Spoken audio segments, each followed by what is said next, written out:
새로운 다짐을 위한 세 가지 질문, 새로운 다짐을 위한 세 가지 질문이라는 제목으로 하나님의 말씀을 선포하겠습니다. 오늘은 절기상 맥추 감사주일로 지킵니다. 동시에 2017년도 상반기가 끝나고 하반기가 시작되는 또 첫 주일이기도 합니다.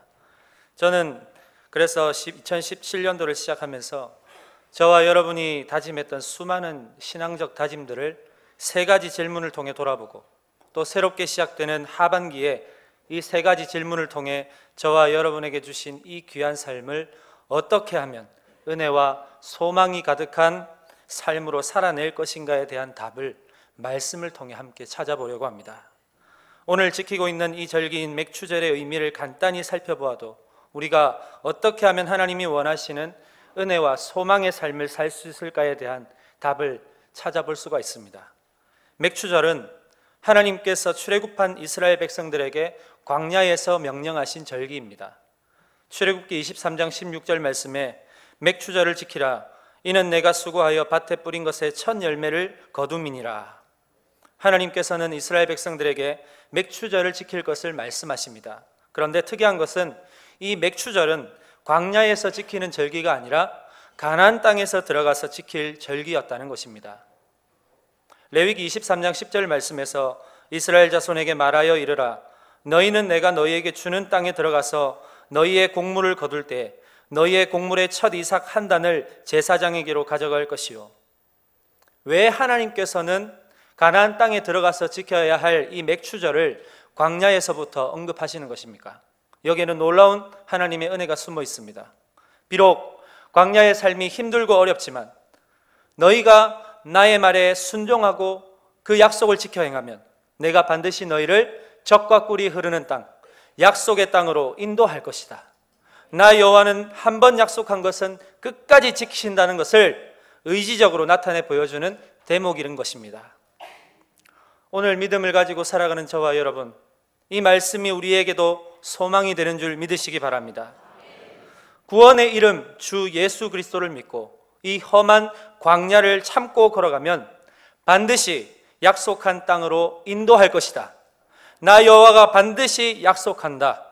이 놀라운 약속이 오늘 저와 여러분에게 주시는 소망의 메시지임을 믿으시기 바랍니다. 이것을 어떻게 확신할 수 있습니까? 이것은 제 경험이 아니라 일순간의 감정과 느낌이 주는 확신이 아니라 이것은 하나님의 말씀에 기초한 약속이기 때문에 반드시 이루어 주신다는 사실입니다. 하나님의 약속의 말씀을 굳게 믿고 오늘 저와 여러분이 스스로에게 던지는 이 세 가지 질문을 통해 남은 하반기가 전혀 이전과는 다른 은혜와 소망의 시간으로 충만하게 되시기를 주님의 이름으로 소망합니다. 새로운 다짐을 위한 세 가지 질문 중 첫 번째 질문은 나는 과연 하나님이 기뻐하시는 일을 하고 있는가 하는 것입니다. 본문 29절 말씀입니다. 나를 보내신 이가 나와 함께 하시도다. 나는 항상 그가 기뻐하시는 일을 행함으로 나를 혼자 두지 아니하셨느니라. 오늘 이 자리에 계신 여러분, 지나온 시간들을 한번 돌아보십시오. 얼마나 하나님의 기쁨을 위해서 사셨습니까? 예수님께서도 29절에서 자신이 이 땅에 오신 목적이 하나님이 기뻐하시는 일을 행하기 위해서 오셨다고 말씀하셨습니다. 그렇다면 여러분, 우리가 왜 하나님이 기뻐하시는 일을 해야 합니까? 두 가지가 있는데 첫째는 우리의 존재의 목적 때문입니다. 이사야 43장 21절 말씀에서 이 백성은 내가 나를 위하여 지었나니 나를 찬송하게 하려 함이라. 저와 여러분이 지음받은 이유는 하나님의 기쁨과 영광을 위함임을 믿으십니까? 이 예배 자리에 여러분 왜 오셨습니까? 내 소원을 이루기 위해서 오셨습니까? 사람을 만나기 위해서 오셨습니까? 여러분, 내가 지음받은 가장 첫 번째 목적이자 유일한 목적은 하나님의 기쁨과 영광을 위한 것입니다. 그 일을 행하기 위해서 이 자리에 오신 것 아닙니까? 그 목적을 잘 이해하고 순종하며 살 때 저와 여러분의 삶은 비로소 가치가 있는 것입니다. 예수님께서도 이 땅에 인간의 몸으로 오신 목적이 있었습니다. 그것은 바로 죄로 인해 영원히 죽을 수밖에 없는 저와 여러분을 당신의 대속의 피로 말미암아 영원한 생명으로 인도하는 것, 그것이 목적이셨습니다. 예수님은 그것을 온전히 순종하셨기 때문에 하나님께서는 기뻐하셨습니다. 여러분, 하나님이 기뻐하시는 삶을 살기를 원하십니까? 어떤 순간에서도 하나님을 찬송하기를 소망합니다. 어떤 일이 있어도 감사하시기를 소망합니다. 그것이 하나님의 영광을 높여드리는 일임을 기억하시기를 소망합니다. 우리가 하나님이 기뻐하시는 일을 해야 하는 이유 둘째는 그것이 하나님의 뜻이기 때문입니다. 마태복음 7장 21절 말씀에 나더러 주여 주여 하는 자마다 다 천국에 들어갈 것이 아니요 다만 하늘에 계신 내 아버지의 뜻대로 행하는 자라야 들어가리라. 여기서 말하는 하나님의 뜻이 무엇입니까? 대표적으로 여러 가지가 있지만 데살로니가전서 4장 3절 말씀에 하나님의 뜻은 이것이니 너희의 거룩함이라. 하나님이 저와 여러분에게 원하시는 뜻은 우리가 거룩한 자녀가 되기를 원하신다는 사실입니다. 사도 바울은 이 거룩에 대한 구체적이고 단호한 언급을 6절까지 하고 있는데 세 가지로 요약하면 이렇습니다. 첫 번째, 음란으로부터 자신을 멀리하는 것. 둘째, 자신의 아내를 인격적이고 존귀함으로 대하는 것.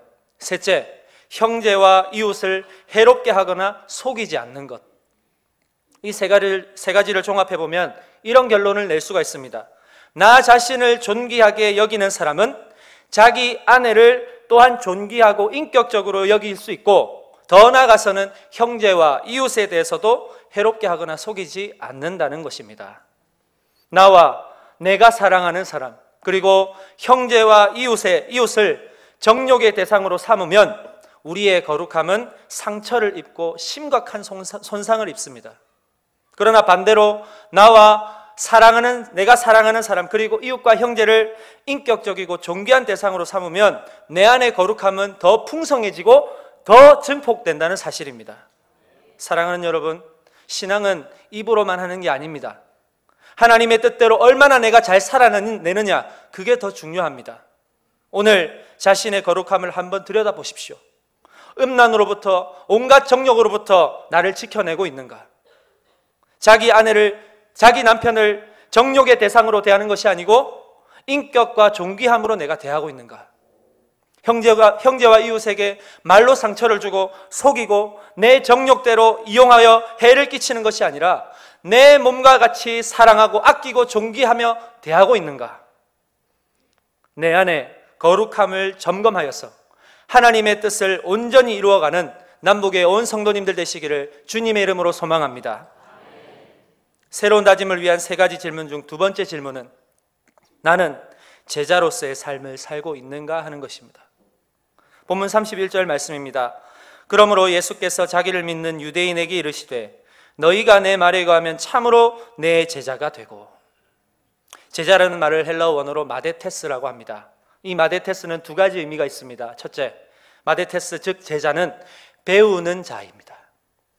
여러분 스스로에게 한번 질문해 보십시오. 나는 지난 시간 동안 하나님을 아는 지식에 충만하려고 애썼는가? 날마다 하나님의 말씀을 배우는데 최선을 다했는가? 이 질문을 했을 때 여러분 스스로 어떤 답을 내리시겠습니까? 하나님을 알기를 갈망하지 않는 사람은 결코 하나님을 알 수가 없습니다. 그런데 많은 그리스도인들이 자신은 하나님에 대해서 잘 알고 있다고 생각합니다. 그래서 배우지 않습니다.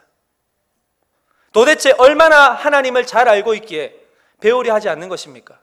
얼마나 하나님에 대한 지식에 충만하기에 하나님을 알기를 갈망하지 않는 것입니까? 그렇게 잘 안다고 하면서 왜 삶에서 시험이 오면 낙심하고 좌절하고 하나님을 원망하고 하나님의 뜻에 인정하지 않고 왜 불평을 합니까? 하나님을 여전히 모르기 때문 아닙니까? 분명한 사실은 우리는 죽었다 깨어나도 하나님을 다 알 수 없습니다. 그러나 하나님을 알아가기로 힘써야 합니다. 왜 하나님을 알아가야 합니까? 하나님을 아는 만큼 여러분의 삶의 문제의 답을 찾을 수가 있기 때문입니다. 마태복음 11장 29절 나는 마음이 온유하고 겸손하니 나의 멍에를 메고 내게 배우라. 그리하면 너희 마음이 쉼을 얻으리니. 예수님을 알면 우리 마음에 쉼을 얻을 수 있습니다. 마태복음 24장 32절 말씀 무화과 나무의 비유를 배우라. 그 가지가 연하여지고 잎사귀를 내면 여름이 가까운 줄을 아나니 이와 같이 너희도 이 모든 일을 보거든 인자가 가까이 곧 문 앞에 이른 줄 알라. 하나님을 알면 창조의 섭리와 일어나는 세상의 징조를 통해서 저와 여러분은 마지막 때를 준비할 수가 있습니다. 디모데후서 3장 15절, 또 어려서부터 성경을 알았나니 성경은 능히 너로 하여금 그리스도 예수 안에 있는 믿음으로 말미암아 구원에 이르게 하는 지혜가 있느니라. 하나님의 말씀은 우리를 구원으로 인도합니다. 여전히 신앙생활을 오래 했고 소위 믿음이 있다고 스스로 판단하시는 분들 한번 보십시오. 배움이 끝이라고 생각하십니까? 아닙니다. 우리는 주님 다시 오시는 그날까지 배우며 하나님을 아는 지식으로 충만해야 할 줄 믿습니다. 하나님께서는 쉴 새 없이 변하는 세상과 또 변하는 사람과 변하는 나 자신을 위해서 기준을 제시해 주신 것이 바로 변함없으신 하나님의 말씀인 성경인 것입니다. 둘째, 마데테스, 즉 제자는 생도입니다. 여기서 생도라는 말은 장교에 임관하기 위해서 각 군의 사관학교에 정해진 교육을 받는 학생을 말합니다. 다시 말해서 제자는 하나님 나라의 장교가 되기 위해서 사관학교에 정해진 규율에 따라서 교육과 훈련을 받는 생도의 과정이 반드시 필수라는 사실입니다. 왜 이런 교육과 훈련을 제자가 받아야 합니까? 제자의 길은 어떤 길일까요? 십자가의 길이기 때문입니다. 좁은 길이기 때문입니다. 고난의 길입니다. 훈련하지 않으면 이 길을 결코 버텨낼 수가 없습니다. 저는 신학대학교를 다닐 때 기숙사 생활을 했습니다. 기숙사 생활에는 규율과 질서가 있습니다. 대표적으로 이 신학대학교 기숙사 생활을 하면 기본적으로 반드시 해야 되는 게 있습니다. 그게 바로 새벽 기도입니다. 제가 20대 초반부터 신학을 시작했으니까 얼마나 잠이 많을 때입니까? 그렇다고 안 갈 수도 없습니다. 왜냐하면 이 새벽 기도 5번을 빠지면 기숙사 짐을 다 빼야 되기 때문입니다. 그래서 울며 겨자 먹기로 새벽 기도를 나갔습니다. 새벽 5시 30분만 딱 되면 기숙사 전체에 찬양이 울려 퍼집니다. 그런데 찬양이 울려 퍼지는데도 그 찬양이 얼마나 듣기가 싫은지 이불을 뒤집어 쓰고 베개를 꽁꽁 싸매도 다 들립니다. 그래서 비몽사몽으로 채플실에 가서 새벽 기도를 하죠. 제가 학부 때는 신학대학교 총장님이셨던 당시 총장님이셨던 진희성 목사님께서 종종 새벽 설교를 하셨습니다. 매일은 아닌데 일주일에 한 2-3번 정도는 꼭 하셨던 것으로 기억합니다. 지금은 고인이 되셨지만 지금 생각해보면 참 그분은 신앙적이고 신학적인 모습에서 멋진 분이셨습니다. 새벽에 설교를 하러 오실 때는 그냥 오시는 법이 없습니다. 신학생들을 먹이시려고 바나나 있지 않습니까? 바나나를 몇 박스를 본인 돈으로 사오셔서 새벽 기도 하고 나가는 신학생들 하나씩 다 나눠주십니다. 추운 겨울에는 파카를 입고 막 움츠려 들고 있는 신학생들이 이제 다 앉으면 이제 총장님께서 얼어붙은 그 손을 막 이렇게 비비라고 합니다. 비벼서 눈에 이렇게 갖다 대라고 합니다. 그러면 정신이 든다고, 믿거나 말거나. 그래서 전체 신학생들 다 이렇게 해가지고 한 번씩 이렇게 했던 적이 있습니다. 그렇게 늘 졸고 있는 신학생들을 깨워서 하나님의 말씀을 듣게 하시고 새벽마다 그렇게 신학생들을 위해서 헌신하던 모습이 아직도 기억이 납니다. 처음에는 왜 이렇게 신학생들에게 새벽부터 헌신하실까? 총장님 정도 되면 사실 이렇게 하시지 않아도 되는데, 그런데 지금도 가장 잊혀지지 않는 한 가지 장면이 있다면 새벽마다 저희 신학생들에게 강조하신 말씀이 있었습니다. 그 말씀이 무엇이냐면 여러분은 영적 사관생도들입니다. 사관생도가 훈련을 잘 받아서 장교가 되어 병사들을 잘 훈련시켜야 하지 않겠습니까? 정신을 차리고 훈련을 잘 받아서 영혼을 살리는 영적 장교가 되시기 바랍니다. 늘 이렇게 말씀을 하시는 겁니다. 젊은 날 소명받아 세상 즐거움 다 포기하고 이 길로 뛰어들어서 영적 지도자가 되어야 하는 그 신학생들의 앞날을 너무나도 잘 아시기 때문에 새벽마다 졸지 마라, 정신을 차리라 야단을 치시지만 때로는 아버지의 마음으로 바나나를 갖다 주시면서 먹어라, 힘내라 격려해 주신 것이 기억이 납니다. 철이 없었을 때는 아무 생각이 없었습니다만 지금은 총장님의 말씀을 되뇌어 보니 참 맞는 말씀인 듯합니다. 그래서 지금 좀 후회가 됩니다. 그때 말씀을 좀 더 잘 듣고 깨달았다면, 그때 좀 더 정신을 차려서 내가 열심히 했다면 지금보다 훨씬 더 괜찮은 사람이 되었을 텐데. 디모데후서 2장 4절 말씀에서 병사로 복무하는 자는 자기 생활에 얽매이는 자가 하나도 없나니 이는 병사로 모집한 자를 기쁘게 하려 함이라. 여러분, 군대에서 복무하는 병사는 자기 생활이 없습니다. 자기 마음대로 할 수 있는 것이 한정이 되어 있습니다. 대부분 자유가 박탈되지요. 숨 쉬는 것 빼고는 다 군대의 규율과 법대로 따라야 합니다. 왜 그렇습니까? 자기 생활에 얽매이면 군인으로서의 임무를 수행할 수가 없기 때문입니다. 군인이라는 정체성을 잊어버리면 전쟁에 나가서 싸운들 백전백패입니다. 오늘 저와 여러분의 삶도 마찬가지입니다. 자기 생활에 얽매여서는 안 됩니다. 이것은 무슨 말입니까? 우리가 사는 목적이 무엇이냐? 디모데후서 2장 4절 말씀, 이는 병사로 모집한 자를 기쁘게 하려 함이라.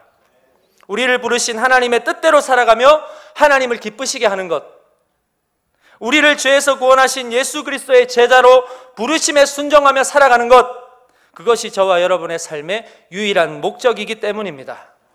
자기 생활에만 얽매여서 거기에 집중을 하면 결코 하나님의 병사로, 예수님의 제자로, 생도로서 하나님의 기쁨이 되는 삶을 살 수 없음을 기억하십시오. 사랑하는 여러분, 하나님께서 여러분의 가정, 사업장, 직장, 생업 왜 허락하셨습니까? 여러분의 삶을 통해 예수 그리스도의 복음이 증거되고 하나님의 나라가 확장이 되어 하나님께 기쁨과 영광을 돌리기 위함임을 믿으시기 바랍니다. 고린도전서 10장 31절에 그런즉 너희가 먹든지 마시든지 무엇을 하든지 다 하나님의 영광을 위하여 하라. 사랑하는 여러분, 제자로서의 삶을 살고 계십니까? 그 길이 비록 어렵고 힘들지라도 예수님을 따라 멍에를 함께 지고 배우고 배운 만큼 성숙한 믿음 가지고 예수님의 제자로서 하나님의 영광을 날마다 드러내는 남북의 온 성도님들 되시기를 소망합니다. 새로운 다짐을 위한 3가지 질문 중 마지막 질문은 나는 진리 안에서 자유하고 있는가 하는 것입니다. 본문 32절 말씀입니다. 진리를 알지니 진리가 너희를 자유롭게 하리라. 진리는 헬라어로 알레데이아라고 하는데 유일한 또는 그 진리라는 뜻을 갖고 있습니다. 다시 말해서 진리는 말 그대로 다른 것으로는 대신할 수 없는 유일한 그것, 이것이 바로 진리입니다. 그 진리를 알 때 그 진리가 저와 여러분을 자유롭게 합니다. 그 진리는 무엇입니까? 바로 예수 그리스도십니다. 요한복음 14장 6절 예수께서 이르시되 내가 곧 길이요 진리요 생명이니 나로 말미암지 않고는 아버지께로 올 자가 없느니라. 믿으십니까? 세상에는 참 많은 길이 있습니다. 이 길이 아니면 저 길 찾으면 됩니다. 지름길도 있고 돌아가는 길도 있습니다. 그러나 구원의 길은 다른 길이 없습니다. 오직 유일한 길 예수 그리스도밖에 없습니다. 이 길을 가려면 좁은 길로 가야 합니다. 그 길은 험하고 협착합니다. 그래서 찾는 이가 적습니다. 그러나 그 길을 가는 사람은 확신이 있습니다. 그래서 기쁨이 있습니다. 왜냐? 그 길의 끝이 어디인지를 알기 때문입니다. 보물지도를 획득한 사람이 보물을 찾으러 가는 그 여정에 낭떠러지가 있고 독사와 벌레가 우글거리고 밤낮 힘들게 쉬지 않고 가야 하는 그 험한 길이라 할지라도, 설령 그 길이 그 길 하나밖에 없다고 할지라도 거기에 보물이 있는 사람의 표정은 어떨까요? 기쁨과 설렘이 가득하지 않겠습니까? 왜 그럴까요? 거기에는 지나온 모든 고통과 괴로움을 단번에 씻어줄 기다리고 기다리던 보물이 있기 때문입니다. 오늘 이 세상 보물을 찾으러 가는 많은 사람들의 발걸음도 이렇게나 기쁘고 자유하다면 오늘 우리의 영혼의 죄악을 단번에 십자가의 피로 해결하신 유일한 구원자가 누구인지를 안다면 그 진리로 인해 누리는 자유로움이야 세상 보물 가진 것과 비교가 되겠습니까? 그냥 예수 그리스도라는 6글자를 머리로만 아는 게 아닙니다. 이 안다라는 것은 헬라어 기노스코라는 단어를 쓰는데 인격적인 경험을 뜻합니다. 예수님께서 유일한 길이요 진리요 생명이심을 인격적으로 경험해야 한다는 사실입니다. 그 비결이 어디에 있을까요? 바로 진리의 말씀에 있음을 믿으시기 바랍니다. 로마서 10장 17절 그러므로 믿음은 들음에서 나며 들음은 그리스도의 말씀으로 말미암았느니라. 그리스도의 말씀을 들을 때, 묵상할 때, 읽을 때, 그 말씀을 날마다 생각할 때 그 말씀이신 예수님께서 저와 여러분을 만나주시고 날마다 믿음을 성장시켜 주신다는 사실입니다. 그 믿음으로 말미암아 죄에 종된 무기력한 상태에서 해방이 되어 이제 하나님의 자녀가 되는 것, 거짓과 탐욕, 죄악으로 물든 이 세상, 그리고 저와 여러분의 마음에 하나님의 나라가 임하는 것입니다. 그래서 이 땅에서 좁은 길로 가는 제자의 삶이 결코 두렵지 않고 오히려 자유롭다는 것입니다. 찬송가 438장 3절 가사에 이렇게 찬양하지 않습니까? 높은 산이 거친 들이 초막이나 궁궐이나 내 주 예수 모신 곳이 그 어디나 하늘나라. 할렐루야. 초막이나 궁궐이나 어디에서 사는 게 뭐가 그렇게 중요합니까? 하나님의 집에서 내가 아들로서 딸로서 사는 것, 그것이 예수님께서 말씀하시는 자유함입니다. 여러분 생각을 해보십시오. 어떤 자녀가 자기 집에 들어가서는 눈치 보고 의심하고 불안해합니까? 정상적인 자녀라면 그럴 수가 없습니다. 자기 집에 들어가면 세상 그 어떤 곳보다도 편합니다. 먹을 것이 있으면 자유롭게 먹고 편하게 자고 책도 보고 화장실도 마음대로 갑니다. 왜 그렇습니까? 거기가 내 집이기 때문입니다. 사랑하는 부모와 형제와 함께 사는 내 집, 자녀로서 누릴 수 있는 곳이기 때문에 그렇다는 것입니다. 그런데 여러분, 종은 아니지 않습니까? 종이 주인의 집에 들어가면 자기 마음대로 할 수 있습니까? 먹을 것이 있어도 자기 마음대로 먹지도 못합니다. 누울 곳이 있어도 마음대로 눕지도 못합니다. 하고 싶은 것이 있어도 할 수가 없습니다. 왜요? 거기는 내 집이 아니기 때문입니다. 불편한 것이죠.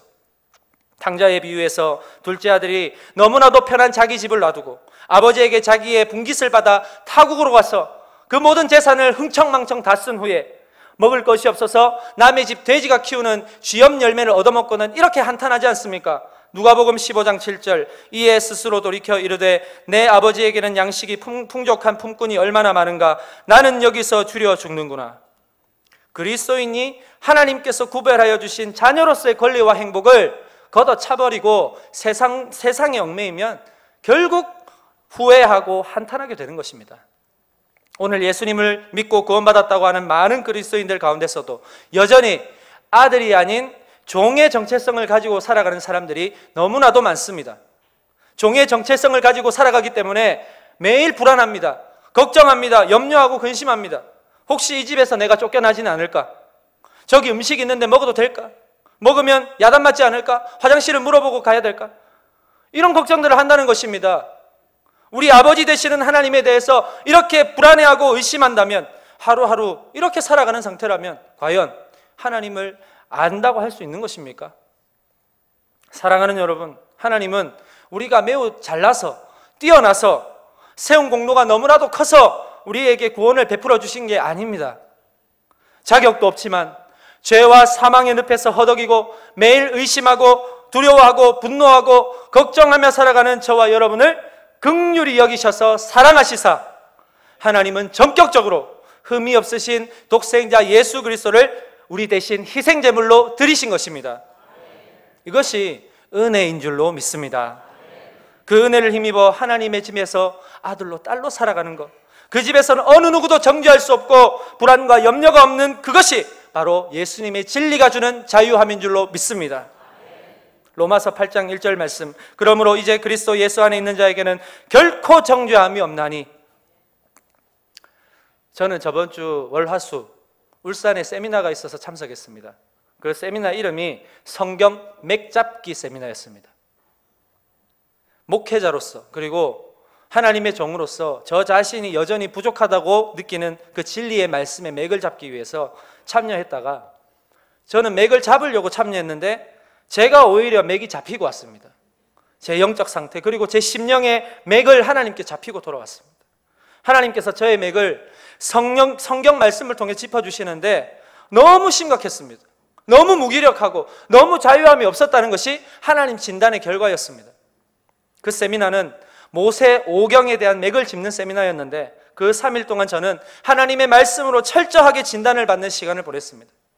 그리고 그 주제 하나하나는 철저히 하나님께서 저를 향한 사랑의 메시지, 위로의 메시지, 도전과 소망의 메시지임을 발견하게 되었습니다. 세미나 때 주신 깨달음은 대략 이것입니다. 출애굽기 1장, 고난을 통해 역사하시는 하나님, 고난을 통해 하나님의 높고 위대하심을 경험할 수 있다. 즉 고난이 없이는 하나님의 영광에 이를 수가 없다.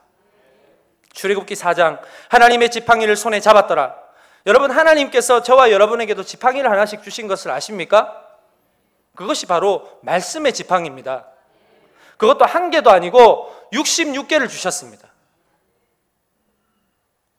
그 말씀의 지팡이가 손에 쥐어질 때 문제의 홍해, 여러분에게 있는 불안과 걱정과 염려의 홍해가 갈라질 줄로 믿습니다. 하나님은 저에게 너무나도 큰 위로와 도전을 주셨습니다. 지금 힘드냐? 괜찮다. 잘 모르겠냐?